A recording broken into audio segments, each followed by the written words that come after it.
Welcome to Math Vibes. Today we are going to learn about how to find out area and what is area.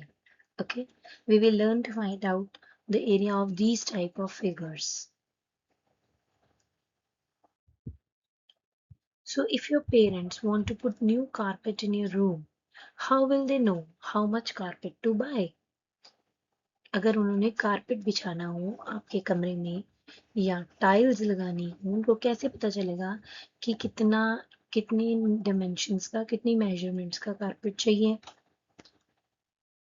yes they will find out the area of your room to buy that carpet right now what do you mean by area is the amount of surface covered by a closed plane figure एक surface कितना एक कोई चीज कितना surface cover करती है उससे हम एरिया निकालते हैं ठीक है चलो अब अगर आपको ऐसे की फिगर दी हो और आपको उसका एरिया निकालना हो तो हम कैसे निकालेंगे ये देखो ये सारी जो रेक्टेंगल है रेक्टेंगुलर फिगर है it is divided into squares ठीक है ये यूनिट स्क्वायर्स में डिवाइड हुई है यूनिट स्क्वायर क्या होता है जिसकी सारी साइड्स वन हो because you know that unit means one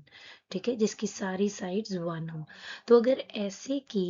figures का एरिया निकालना हो तो हम कैसे निकालते हैं ये हम काउंट करके बताएंगे अभी आपको ठीक है सो होता क्या है the area of these type of figures is the number of unit squares that cover the surface of the closed figure जितने स्क्वायर इस फिगर को पूरी को कवर कर रहे हैं उतना हमारा एरिया होगा जैसे इस रेक्टेंगल को में 45 स्क्वायर्स है ठीक है तो एरिया होगा 45 okay Now, how to find the area of these figures? It is found by counting how many square units it takes to cover its surface. इसकी सरफेस को कवर करने के लिए कितने स्क्वायर यूनिट्स हैं ठीक है now what is the area of these figures इसका मतलब अगर मुझे निकालना हो कि कितना एरिया है तो मुझे सिर्फ इनके अंदर के स्क्वायर को काउंट करना पड़ेगा राइट तो फर्स्ट वाला करते हैं 1 2 3 4 5 6 7 8 9 10 11 12 and 13 14 ओके और अब ये देखो ये half two half covered will make one full square ठीक है और फिर यहाँ पे भी ये दोनों हाफ हाफ मिलके बन जाएगा फुल स्क्वायर तो इसका आंसर कितना आया 16 14 कंप्लीट स्क्वायर थे और 4 हाफ ट्रायंगल थे मतलब 2 स्क्वायर तो 14 plus 2 16 same way if you find out count the area of this figure by counting the number of squares you will get the answer 27 for the third one this purple figure you will get the area as 30 and for the triangle the answer is 8 okay कैसे निकाल रहे हैं हमने सिर्फ पहले complete squares को count कर लो उसके बाद जैसे ये हाफ है मतलब दो हाफ मिला के वन बना दिया ये दो हाफ मिला के वन बना दिया ये दो हाफ मिला के वन बना दिया ठीक है तो 24 कंप्लीट स्क्वायर्स हो गए 3 वो मिला के स्क्वायर्स बन गए राइट सेम वे इधर या इधर ठीक है try it yourself next is area of a square otherwise area of a square का फॉर्मूला क्या होता है साइड इनटू साइड ओके और साइड स्क्वायर भी बोल देते हैं हम ठीक है एरिया ऑफ ए रेक्टेंगल क्या होता है लेंथ इनटू ब्रेथ और एल इनटू बी अब अगर मुझे इसका एरिया निकालना हो using the formula side square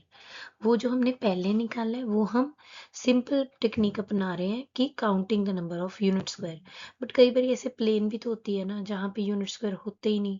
फिर कौन सा एरिया निकाल फॉर्मूला लगाएंगे साइड स्क्वायर मतलब एक साइड काउंट करो 1 2 3 4 ठीक है 4 आ गए दूसरी तरफ भी 4 होगा क्योंकि ये स्क्वायर है ठीक है तो 4 स्क्वायर मतलब 4 into 4 will give you the answer 16 ठीक है नेक्स्ट 5 इंटू 5 25 देखो इनका यूनिट होता है स्क्वायर ठीक है तो हम मैंने यहाँ लिखा है स्क्वायर इंच SQ डॉट ये भी लिख सकते हैं इंच या हम ऊपर ऐसे 2 भी लगा सकते हैं ठीक है जिसको हम बोलते हैं सेंटीमीटर स्क्वायर, और इसका एरिया कितना होगा 49 मीटर स्क्वायर या 49 स्क्वायर मीटर्स। ठीक है, अब अगर रेक्टेंगल का एरिया निकालते हैं हम यूजिंग द फॉर्मूला, सिंपल तो हमने निकाल लिया ना डिब्बे काउंट करके जो हम निकालते थे। देखो दोनों तरीके से सेम आंसर आता है, हम दोनों करेंगे। जैसे इसमें अगर मैं फॉर्मूला लगाऊं तो लेंथ है 6, ब्रेड्थ है 4, आंसर आ जाएगा 24 सेंटीमीटर स्क्वायर। अगर आप बॉक्सेस काउंट करो तो 1 2 3 4 5 6 और 4 लाइनें, तो 6 × 4 24, दैट इज आंसर। ठीक है,